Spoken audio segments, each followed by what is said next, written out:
1818, London. Georgina Anderson held her spoon up backward, placed one of the pared-down radishes from her plate in the bowl of the spoon, pulled the tip back, and shot the radish across the room. She didn't hit the fat cockroach she was aiming for, but she was close enough. The radish splattered on the wall only inches from her target, sending said target scampering for the nearest crack in the wall. Goal accomplished.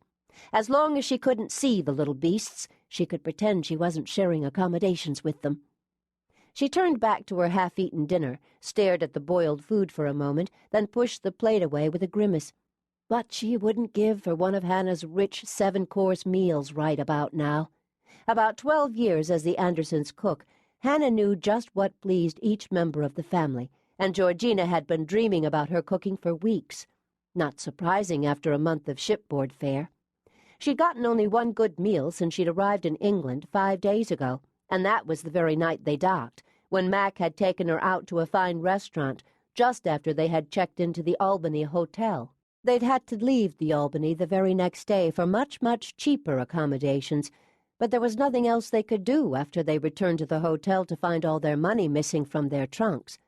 Georgie, as she was affectionately known to her friends and family, couldn't even in good conscience hold the hotel accountable, not when she and Mac had both been robbed, but from different rooms, even different floors. It was most likely accomplished while the trunks were together on that long ride from the docks on the East End to Piccadilly on the West End, where the prestigious Albany was located, when the trunks were strapped on top of the hack they had rented, with the driver and his helper up top with them, while she and Mac blithely ogled their first sight of London town. Talk about your lousy luck. And it hadn't even started there. No, it started when they reached England last week and found out their ship couldn't dock, that it might take anywhere up to 3 months before it was given key space to unload its cargo.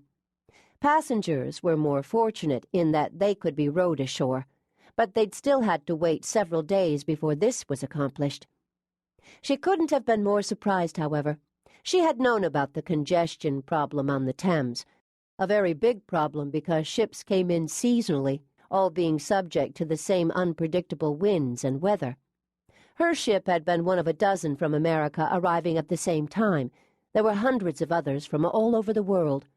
The appalling congestion problem was one of the reasons her family's merchant line had kept London off its trade routes even before the war.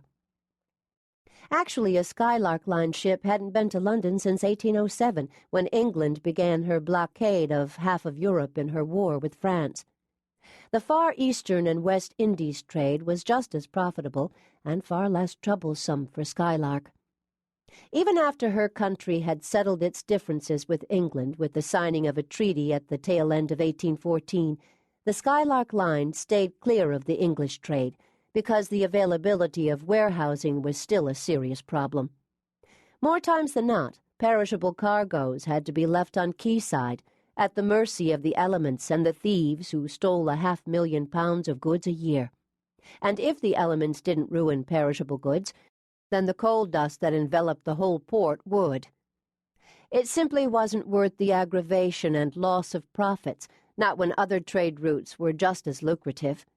Which was why Georgina hadn't come to London on a Skylark ship, and why she wouldn't find free passage home on one either, which was going to be an eventual problem, what with Mac and she reduced to a grand total of $25 American between them, all that they had been carrying on them at the time of the robbery, and they didn't know how long that would have to last, a good reason why Georgina was presently ensconced in a rented room above a tavern in the borough of Southwark.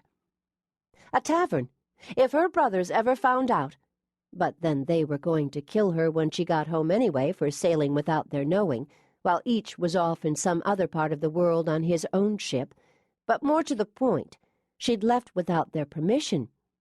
At the least, she could expect to have her allowance suspended for a decade, to be locked in her room for several years, to be whipped by each one of them,